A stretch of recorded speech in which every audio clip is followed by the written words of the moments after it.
Exciting news! Registration is now free for the DIR International Conference in New York City, March 15th and 16th, 2024. The International Council on Development and Learning's primary goal has always been to bring together a diverse community of passionate individuals and aims to break down any barriers to participation. Whether you're a professional, a parent, or a self-advocate who's already active in the DIR community, or you are new to DIR, ICDL welcomes you with open arms. Here's what you can expect at the conference. Engaging and inspiring keynote presentations, including Zach Gottsagen, the Kretich family, and Jeff Gunzel, ICDL's CEO, and the Harshaws.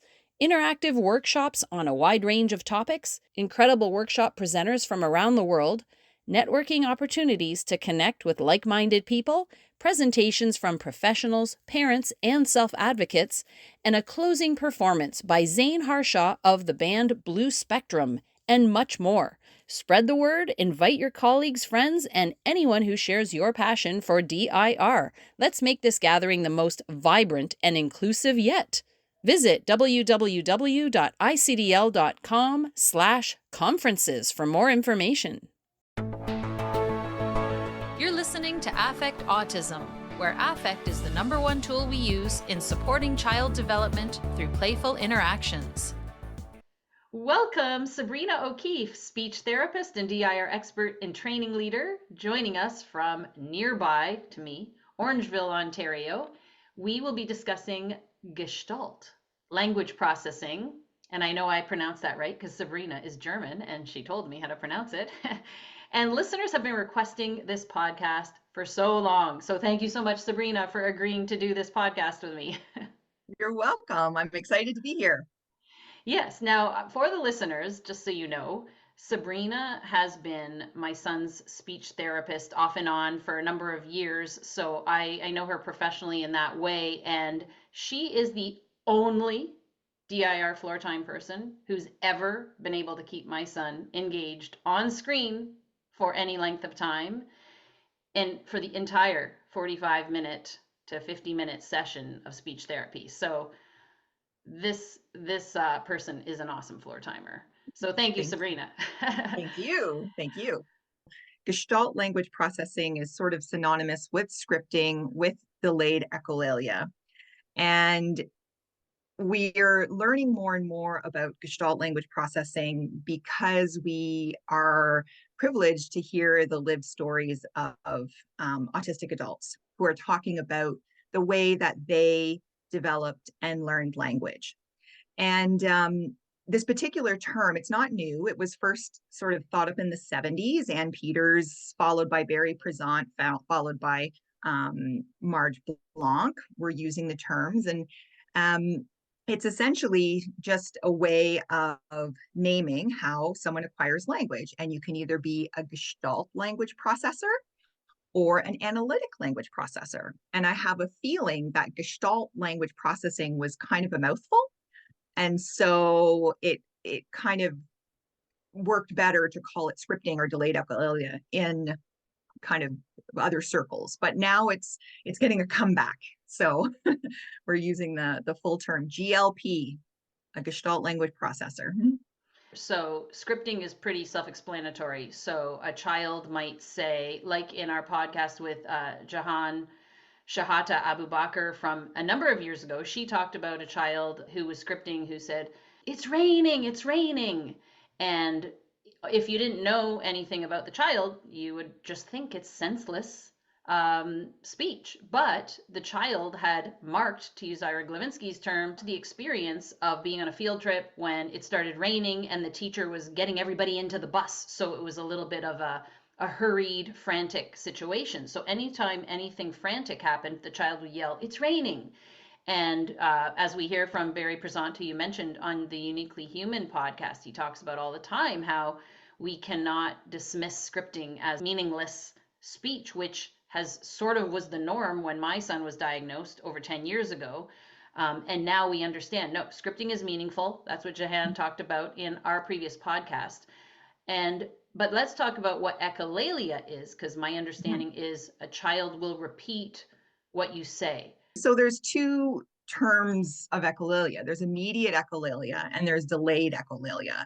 So immediate echolalia is, as it sounds, it's an immediate echo. You say something, the child says it back. Typically, when a child does communicate like that, we wonder about comprehension.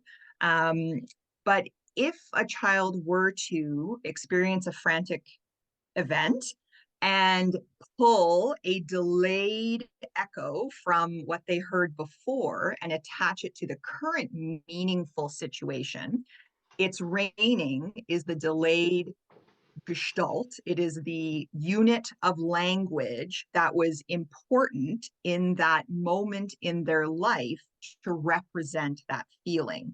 So that is a delayed echolalia, that is a delayed script, that is a Gestalt that they pull out meaningfully to talk about what is happening here and now.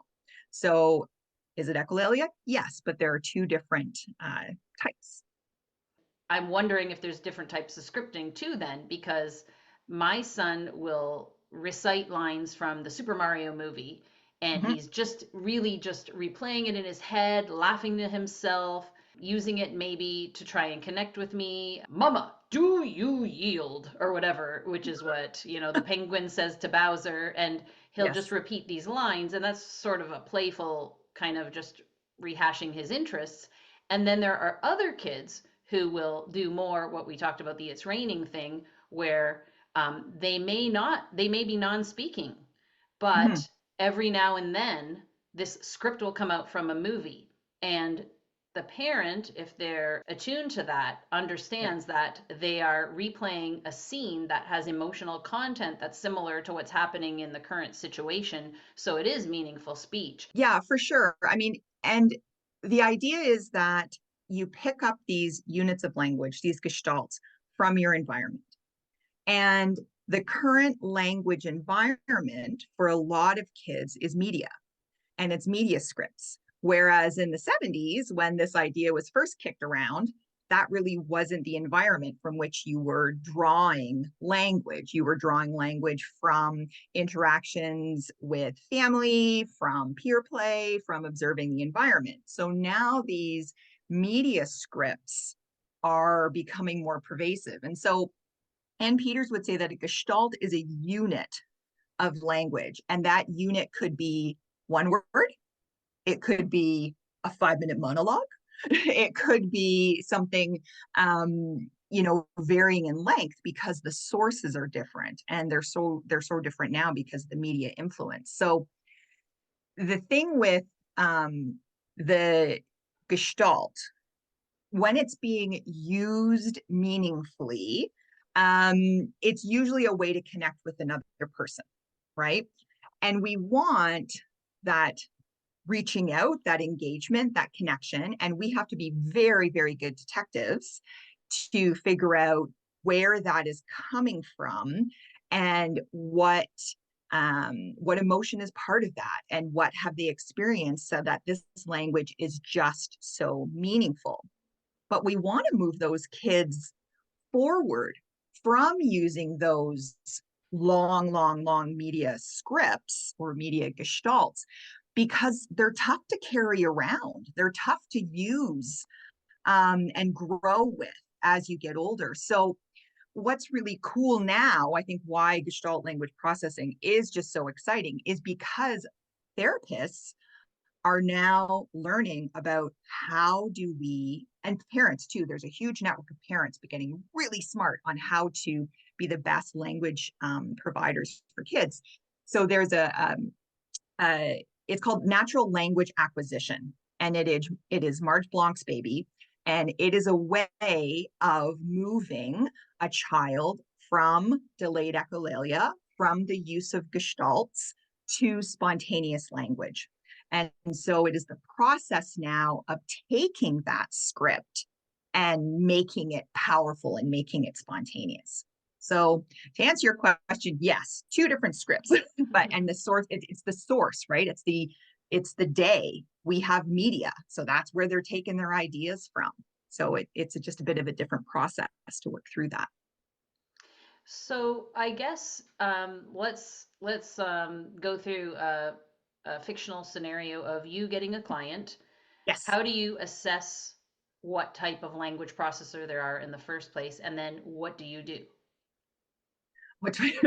Great question. So when I first get a client, what I do is I put on my DIR floor time glasses and I watch and I wait and I wonder and I listen and I see what sorts of individual differences this child in front of me is presenting with. And one of those individual differences is how they're using and acquiring language. So I pay really close attention to that. I also pay really close attention to the child's parents, who would often say things like, yeah, they love nursery rhymes and they love the intonation patterns of songs, and it just sounds like they're jabbering away to themselves. And we know that if kids are Gestalt language processors, they are intonation babies, so they are drawn to the rhythmic nature of language, and so it sounds like they're having a conversation. But when you're little, you don't have great articulation and you don't really understand word boundaries. So you try your best to copy what you hear, but you don't necessarily get it all, right? So it's those little bits of history that you listen into and you see kind of what the child's responding to, and you know what sorts of models light that child up in my first meetings, and those that bit of history is what really kind of guides a little bit, whether I decide that they're a Gestalt language processor or an analytic language processor, or a little bit of both. So an analytic language processor, if you want me to explain, is kind of your typical language development where they would start referencing. So we start, the point and mummy, mummy, and then we would grow, mummy, sock. And then we would grow again, mummy, sock, me. So that sentence would keep on growing and keep on growing. Whereas the Gestalt language processor is probably not going to be using single words in a referencing kind of way. They will be using more intonation patterns or some longer gestalts that can be socially fantastic. I mean, we use them all the time. Hey, how's it going? How are you? It's a great chunk of language that we can use. So that's where I would be. So paying attention, playing, and listening to both the child and the family. Now, this might be a separate podcast, but how do we differentiate non-speakers from early speakers, and the non-speakers who might become verbal and use scripts, and the non-speakers who are using other forms of communication, whether it's AAC devices or something else?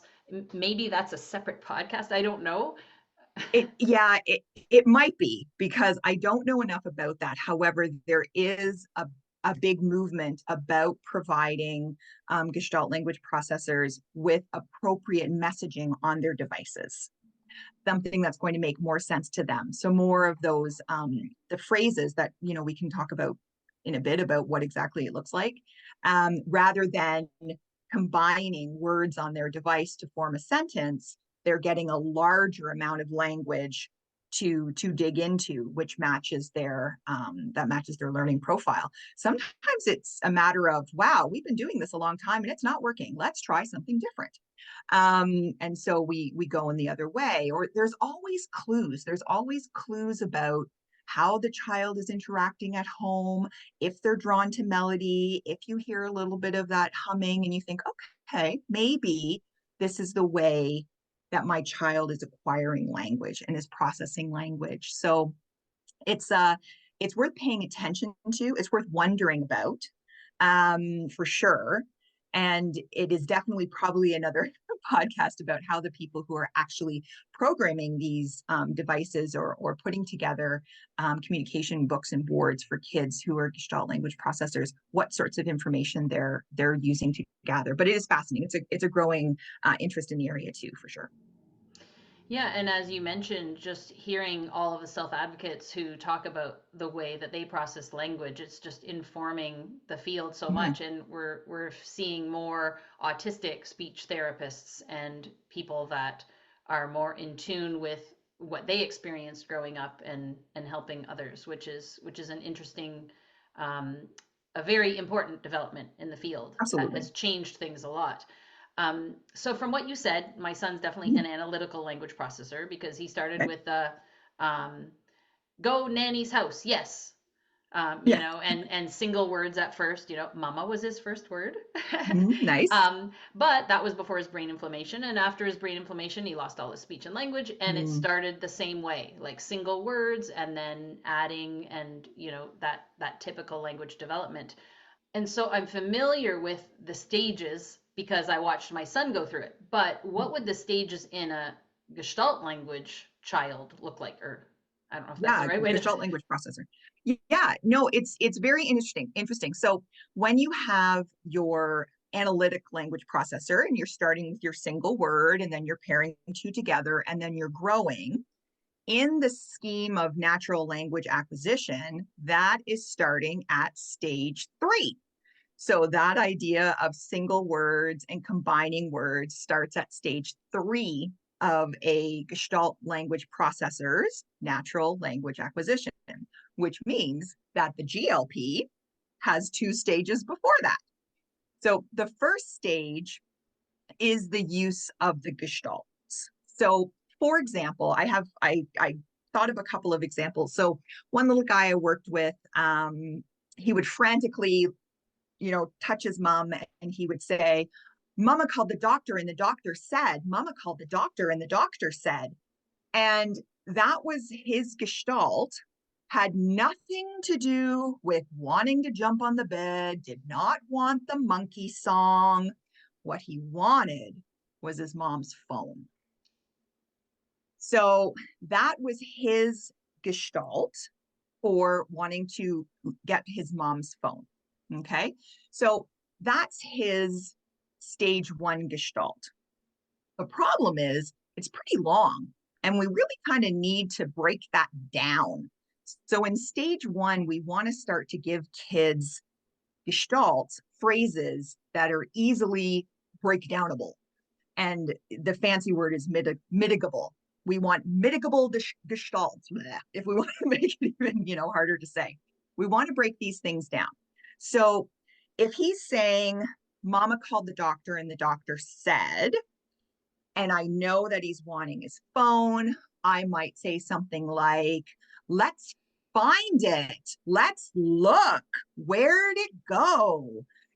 That type of phrasing that can then be broken down, because then in stage 2, I can take those phrases and I can mix and match them. So let's find it becomes let's buy it. Let's play with it. You find it. So you're taking bits and pieces of these breakdownable gestalts and you're getting more flexible until you can get down to the stage 3 or up to stage 3, where each word is meaningful. Let's can stand on its own, find can stand on its own, and it can stand on its own. And that's where you start to kind of bridge the gap or see the similarity between the analytic processor and the GLP. So they're both now ready to reference the mommy and the sock in their environment. And so it's pretty cool to see that. And one thing I wouldn't mind talking about is the idea that we have kids who are Gestalt language processors who are amazing at single words or who are amazing at saying I want. And the tricky part of that is that they're considered stuck. This is rote language that has been taught, and they're stuck single words. So they have a bevy of single words that they can't do anything with. They can't build. They can want something, but I want doesn't break down to anything else. And so when we see those kids with those stuck single words and those stuck language patterns, we have to go back down to those stage 1s and those stage 2s to give them some vocabulary to fill up their language banks so that they can then mix and match and truly understand how I can combine that single word with later grammar to become spontaneous in my language. So it's pretty fascinating. And I imagine because of individual differences and everything, no two children are alike, but there's sort of these general trends that you've mentioned, like they chunk a number of words together from a script, they Mm-hmm. mark it with an emotional meaning, they connect it to something that happened, which we have to be the detective, figure out what it is. Right. And then, as you said, giving them more vocabulary that is more like building blocks that they can mix and match to form meaningful language. Again, how do you word that? Because their script is meaningful language too. Absolutely. So to form, I don't know, ways More to say flexible. things more flexible and Yeah. more options from which to choose from to be able to communicate what they want to communicate. Exactly. So it's increasing the flexibility, it's increasing the ability to use different type of language across environments and with different people to be understood.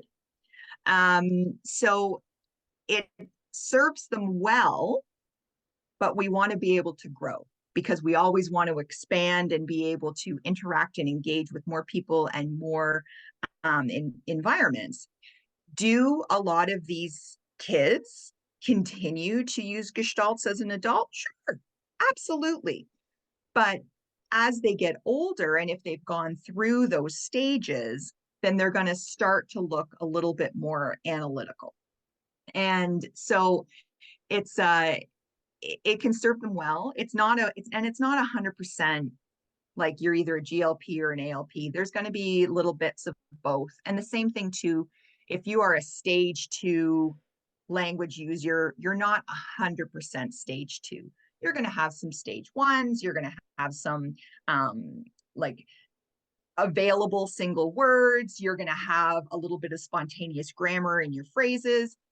You're going to be across that hierarchy. So you're not going to be solely in, but you're going to be primarily in a stage. And that's how we know, okay, do you have enough stuff in here? Like, are you doing really well in this stage? Okay, you've got enough stuff. Now I'm going to start to model, and that's the key. I'm going to start to model the next stage to continue to have you grow. And that's what's kind of really cool is that it's all about the partner and it's all about the input that we're giving with our language. There is no, demand for the child to repeat. It is just a matter of, I am now giving you the next type of language for your vocabulary brain to start to organize and use so that when it's appropriate, you can use that language powerfully and spontaneously in environments that make sense. So it's just amazing.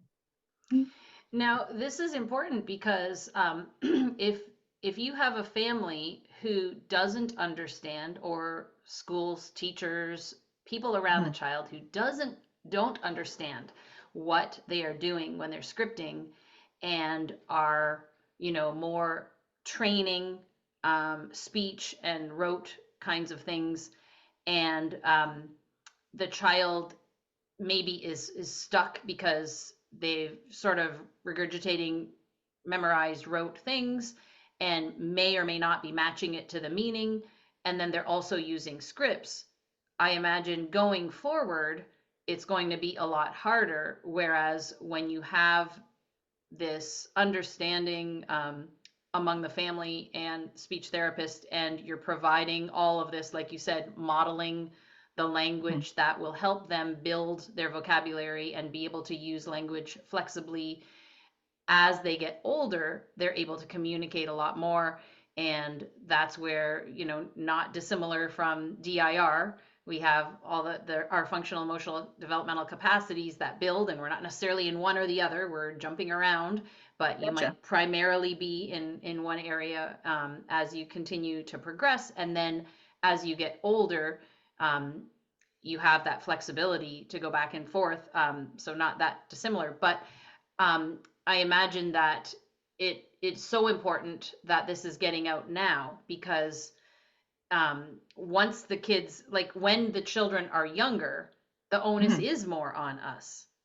And if we want to get that independence, you really have to foster that foundation earlier on so that you can then Mhm. have them bounce and and be able to flourish. And think about how many people just always use movie scripts to get the message across. Like, we're all scripting as adults, Yep. but we have the flexibility of describing what we're doing or why. Um, I think about in my family, my older brother and I always will just immediately think of songs. So if Mhm. we're going through something, we'll just break out into an 80s or 70s song that has lyrics that match whatever situation we're in. Our brain just goes there. So I don't Yeah. think that's that different either. Um, Oh. but I'd love to hear more about the whole process and the modeling and what you're doing in the therapy sessions as the child progresses. Yeah. So, and it's like you say, right? In a DIR world, in a floor time world, you want to be providing the right input to match the individual difference of the child, right? You are going to be most regulated when you are moving. You are going to be most regulated, engaged when you are in a swing. So we're always looking for those inputs that we can provide as a co-regulator to be able to extend the interaction. So our input as a language user should be such that it extends the interaction, right? So if I'm working with a child and they are coming in with some gestalts, and it could be a complete monologue from, Encanto or whatever, and you dial it down, you think to yourself, okay, is this going to serve you? Just like that little girl who's saying it's raining. If she's frantic, it's raining might not work when she says that to somebody else. But if she says it's raining and then starts to mitigate and learn things like, I'm scared, or that's loud, that's language that she can then take to describe to other people. So if we've got kiddos who are kind of using those media scripts primarily, and I think, okay, I gotta start to give you something juicy. You need to be able to have something. We're looking for phrases that are fairly neutral and fairly flexible. So things that start with uh, we or let's, we did it, let's go, let's find it. Those are great go-tos. There's also language that talks about a transition. So how about we do this? How about we go here? How about, so that how about is a nice thing. Same with it's time. It's time to go. It's time for bath. It's time, here we go. Also talking as a child. So using a lot of oh, I'm hungry. Oh, I'm so tired. So using those um, I love the word another, because I find more is just, I'm not a huge fan of more. I find it very limiting, because if a child just goes around asking for more, it's the same thing as I want. It's not taking you anywhere. So it's things like another one, another turn, another push, another cookie. It's a great way of having more neutral, flexible language. So another, how about it's time to, we, let's, it's, and that's, it's so fast. It's great. It's amazing. It's a car. So you're using those types of contractions. So not it is a car. Why not? Because that's grammar. We don't learn that till later. We pick up intonation patterns. So it's, that's are the things that we're modeling.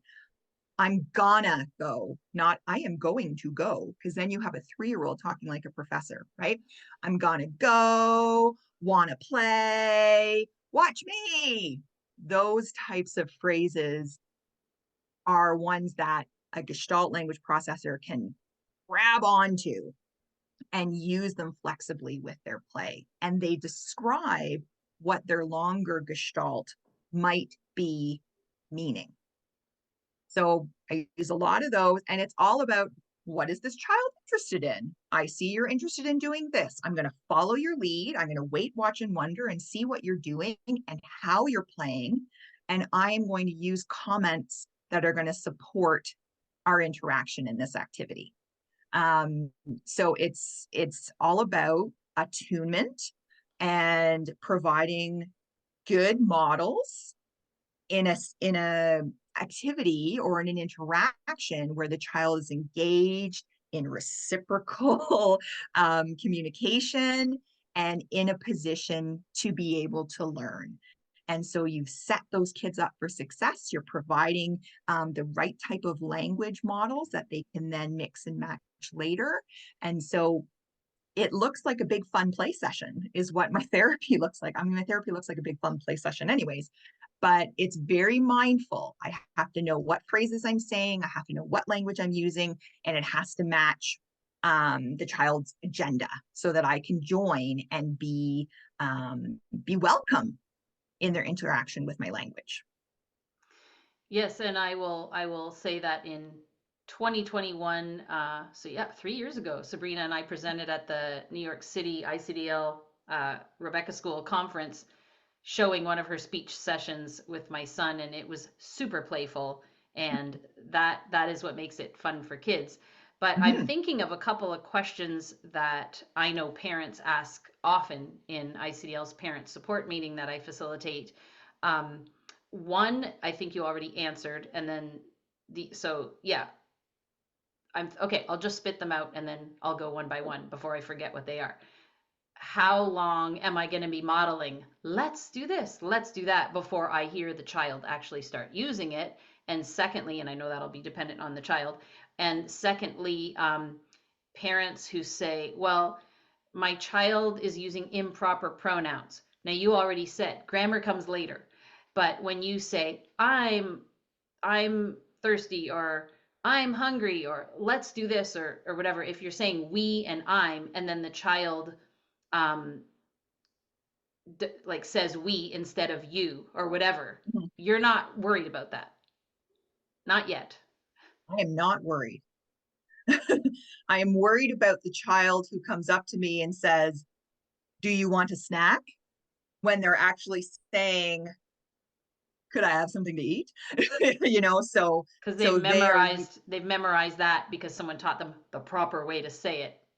someone has modeled it for them. And because I pick up language from my environment in a giant sentence, and that particular gestalt of do you want a snack is resulting in me getting fed, then I'm going to use that.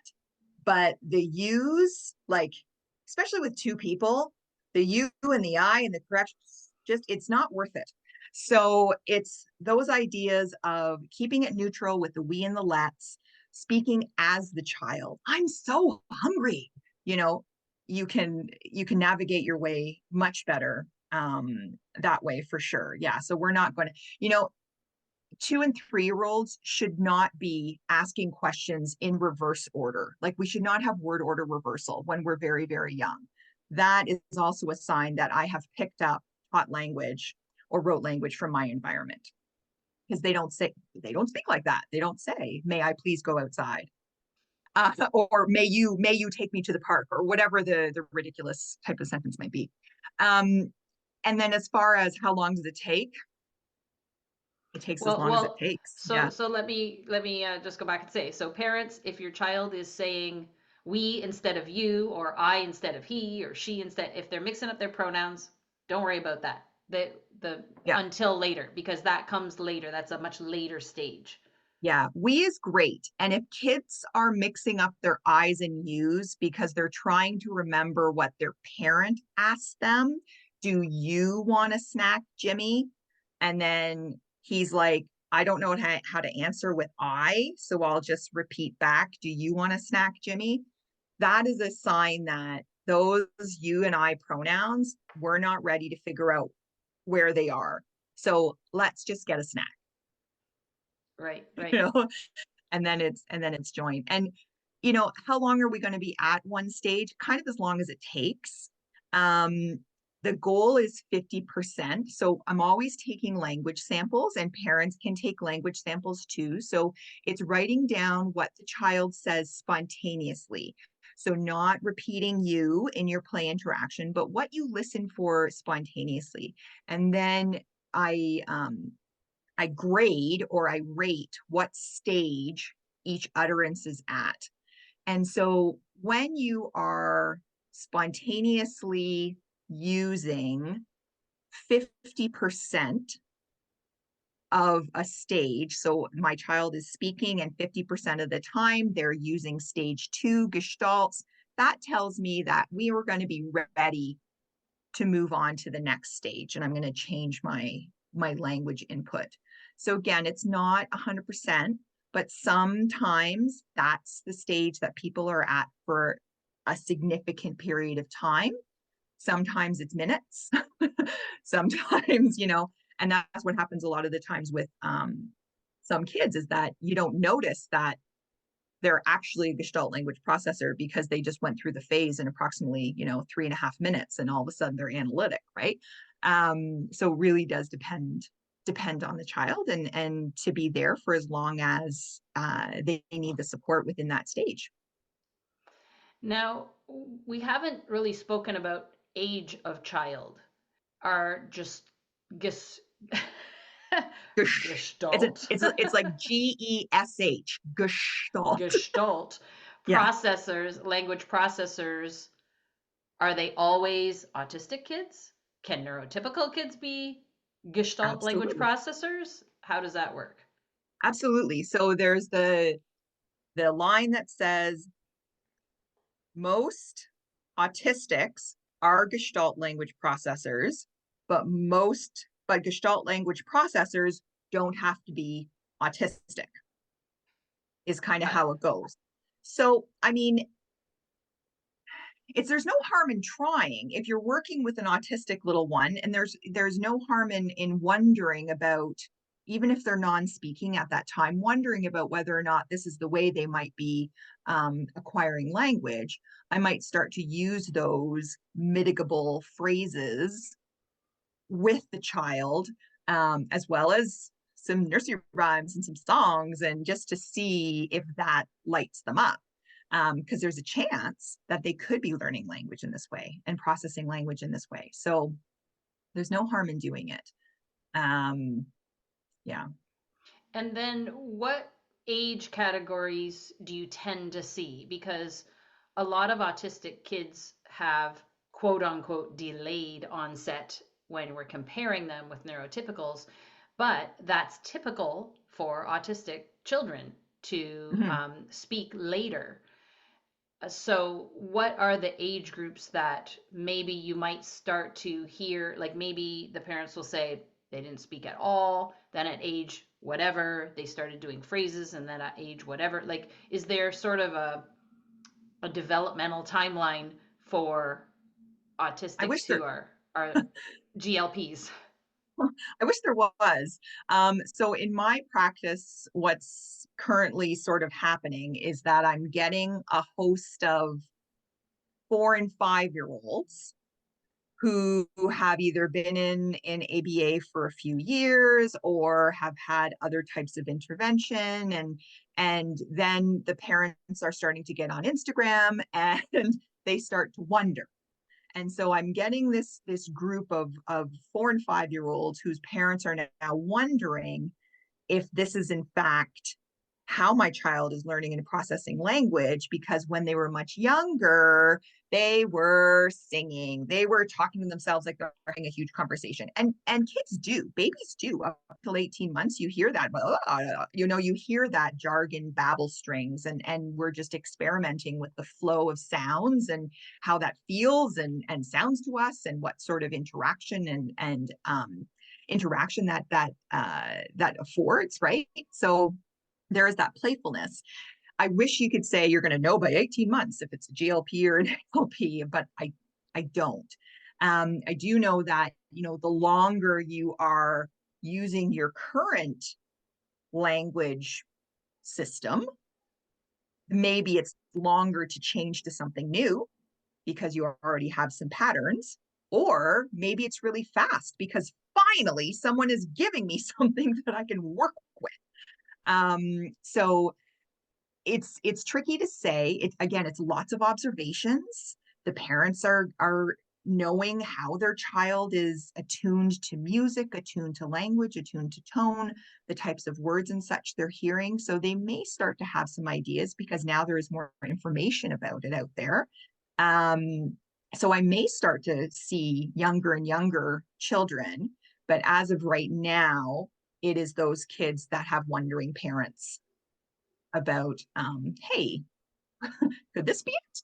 So that's where I'm now. And then you will have children as they age, and you may have teens or adults who are now a little bit more analytic, but may still rely on those gestalts, or maybe still, living in those stage 2 or stage 1 gestalts as their primary way of processing and using language. So it's tough to say that there's an actual developmental timeline. We do, once we get to grammar in the natural language acquisition, we do look at those developmental norms of what grammar structures happen and in what order. And that's what we start to present. But it's less about age and more about readiness within the stage and meeting things developmentally, going in a developmentally appropriate path.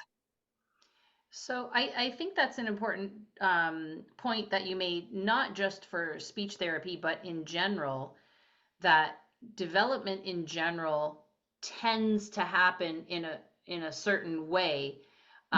It doesn't have to happen at the exact age groups that the neurotypical norms say, but even though autistic and neurodivergent development might be atypical, it does tend to follow the same stages and patterns of neurotypical development. It just might look different. The path might be a little bit varied, but those building blocks maybe are still similar. And like you just mentioned that in terms of grammar. Yeah, and I'm going to because I know the way that grammar develops typically, right? And so if I have a child who is now using single words and noun and adjective combinations, I know based on the research and the history what types of grammar forms come in what developmental order. So I'm going to introduce it that way. Is it, I'm not going to say, okay, well, now we're at stage 3, but the child is 7. So I need to do 7-year-old grammar norms as my goals. No. I go where we are next in that development. Same thing for play. I'm not going to say, okay, well, you're 7, you should be symbolic in your play. No. If we're not at FEDC 4 to 5 to 6, we're not going to play that way. We're going to build up developmentally with what makes sense for that child's development, to keep them thinking and wondering and wanting to stay engaged with us, and trusting us that we're going to support them in their own path. Right. And I mean, I've seen examples where children who might be quote unquote delayed in terms of comparison to neurotypical development could be, delayed. I'm using that in quotes for those listening in audio, because that's the way people have used it. Now we know that we don't want to say they're delayed because it's just different types of development. But I'll see sometimes those children for years, and then all of a sudden, boom, there's this huge developmental leap, and they're right on target with age group. In other cases, it might not be the case. it might be a slower path. I know my son has had a much slower developmental trajectory than a lot of kids. He had brain inflammation when he was 2, but it's just so varied depending on the child. So I appreciate that you say you're following where the child is and helping give that, that just right challenge or whatever to Mhm. get them to the next stage or whatever it Yeah, is that you're working on next. Yeah. yeah, exactly. Exactly. And so, and you have to always, walk alongside who you're supporting and go at their pace, and then find that edge where you bring them along to something new and interesting that might get them thinking and wondering even more. It's really interesting. And you mentioned difference, right? And that's the big thing, is that a Gestalt language processor is not a delayed language user. They are a different language user. And so it is a developmental difference in the way that they're acquiring language. It is not a developmental disorder or delay. And that's something that's really being kind of at the forefront of those who are teaching this model and using this model, that, you know, they're just on a different path, and it's okay. And we're not delayed. We're just doing things differently. So, And that's the message that I think is harder to get out there, and it is getting out there more and more the more self-advocate voices we have. I think Sabrina and I both consider ourselves neurodivergent. We both have neurodivergent children. We're mhm. appreciative of this type of narrative where all kids are looked at as being their own unique individuals and not compared to any timeline or held accountable. But parents still coming in are still there. They still want their Yes. children to speak. I want my child to this, I want my child to that.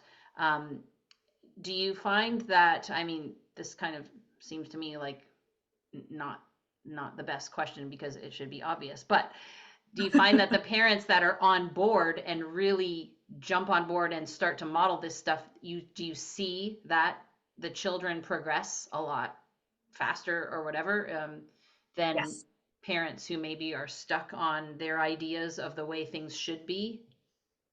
Yes, they do. And it is a tough sell. I mean, there are so many, what to expect when you're expecting and what to expect in the first year. And, I had the charts on my fridge. And even though my child didn't have head control, she was 4 months old. And therefore we are sitting and eating solids, so there's that, it's that external press. Like, it's that press to have your child grow up like kids are supposed to do. And at 3 months, you're supposed to do this. And at 4 months, you're supposed to do this. And look, I've got this chart and I'm going to follow this chart. And those charts have been so prevalent for so many years that I think it's just, it's like societal bias. Like, this is what you're supposed to do.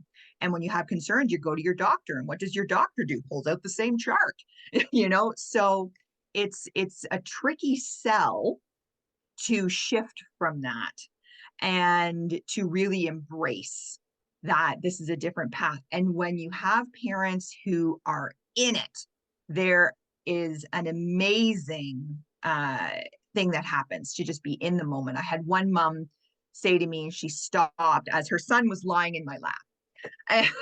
And she said to me, "It's all about the engagement and regulation, isn't it?" I'm like, "Yeah, yes, it is. Yes." Because unless we're engaged and relating and regulated, we don't have the capacity to listen and hear and be part and hear those models, right? We got to be here. And it was interesting because she was sat there and she went, "This is it." Light bulb moment. The light bulb moment. She saw it, she just felt it. And it's really amazing to be able to be a part of that. It's a real privilege for me to work, to do the work that I do, and to be a part of a family's journey. I don't take this for granted. I've been doing this for 22 years, and I'm very fortunate to be part of these lives for families for years and years and years. And,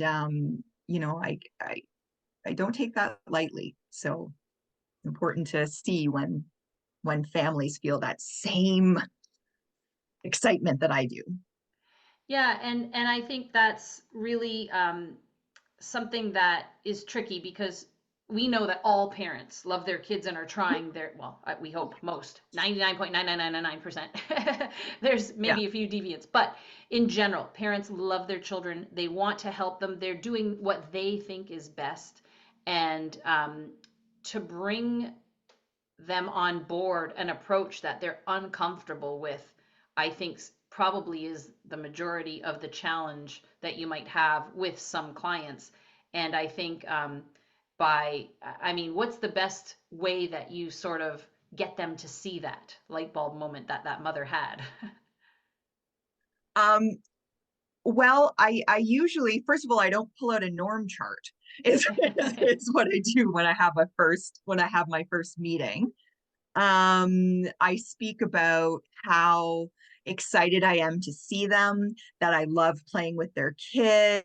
I'm like, and I make lots of comments like, oh my goodness, what a great idea. Oh, he really likes to push those cars. And then she might say, or the dad might say, yeah, he likes to, this was what happened the other day. He likes to assess the integrity of the wheels.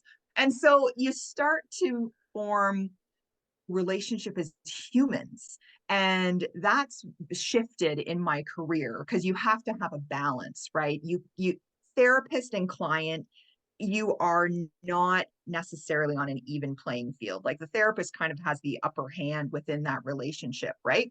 And if you can get it here as quickly as possible, that you're on the journey together and they recognize that you are a safe person who loves their child, and is so excited when they come in and all the things that you're picking out. So it helps because you start to feel more relaxed, right? So if I know something's wrong, I know something's not according to that chart. That's why I've called you and I've come to bring my child so you can fix them. So I'm already freaking out as a parent, and I show up and I'm waiting for you to tell me just how behind my kid is. But instead, you're going to come to an environment where it's okay. And it's okay to feel the feelings you have, and it's okay to play with the same dinosaur for the whole time because that dinosaur is so great. And so parents know when you meet another adult who gets your kid, and it's a weight, I think, that is off a lot of shoulders, that, oh, okay, yeah, I'm not going to be judged. I'm not going to be told that I should have or should be doing something. And so it's something that I really pride myself in doing. I mean, I'm not for everybody. I'm very big, I'm very bold. If you're doing something that, I'd like you to do differently, I'm quite in there. So, but I think my passion and my enthusiasm is what makes families feel safe, that I have the best interests of them and their child. So that's the long the long Yeah. answer. No, Mike Fields talked about that when his child was first diagnosed. Mike Fields, who I've done podcasts with, he's a DIR expert trainer in Atlanta, a licensed professional counselor, and he talked about how when he got floor time, it was like, oh, they're not telling me all the bad stuff. And that's what really made him relax as a parent.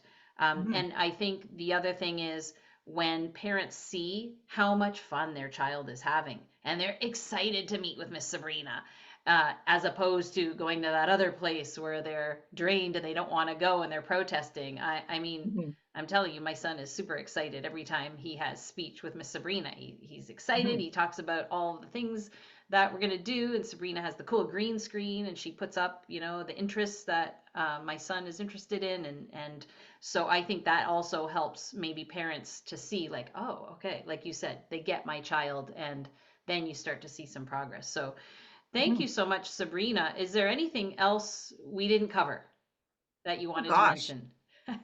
we covered so much. I mean, I'm so glad.